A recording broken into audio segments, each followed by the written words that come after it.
On Tuesday, the House of Representatives passed a crucial budget proposal by a narrow 217 and 215 vote, marking a significant win for House Speaker Mike Johnson and setting the stage for the implementation of President Trump's legislative agenda.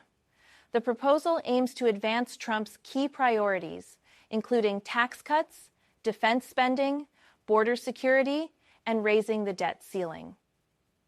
However, it faces opposition from Democrats and some Republicans, particularly over potential cuts to social programs like Medicaid.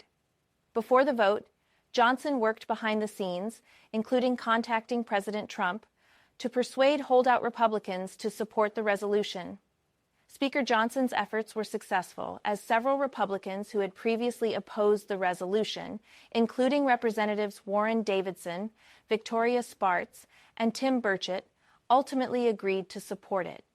The resolution passed without any Democratic support and with only one Republican defection, Representative Thomas Massie.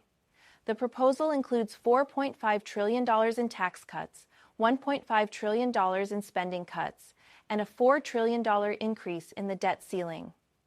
It also requires that if committees do not achieve at least $2 trillion in spending cuts, tax cuts will be scaled back. This provision was added to appease conservative members of the GOP. Democrats, led by Minority Leader Hakeem Jeffries, strongly opposed the proposal, raising concerns about cuts to Medicaid and other social programs, which could disproportionately impact vulnerable Americans.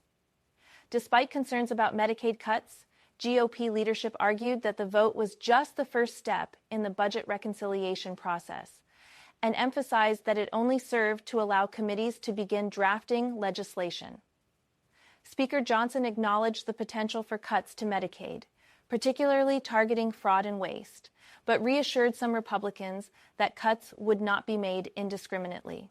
Meanwhile, the Senate passed its own budget plan, which divides the reconciliation process into two bills, focusing on border security, defense, and tax priorities. One key difference between the House and Senate proposals is that the Senate version seeks to make tax cuts permanent, while the House version does not. As both chambers move forward with their respective resolutions, the next phase of the legislative process will involve crafting detailed bills that align with Trump's priorities. The outcome will depend on the ability of Republican leaders to maintain unity within their party and negotiate with Democrats, who are determined to protect social programs like Medicaid. Thanks for watching, everyone. If you enjoyed the video and found it helpful, don't forget to subscribe to the channel for more updates.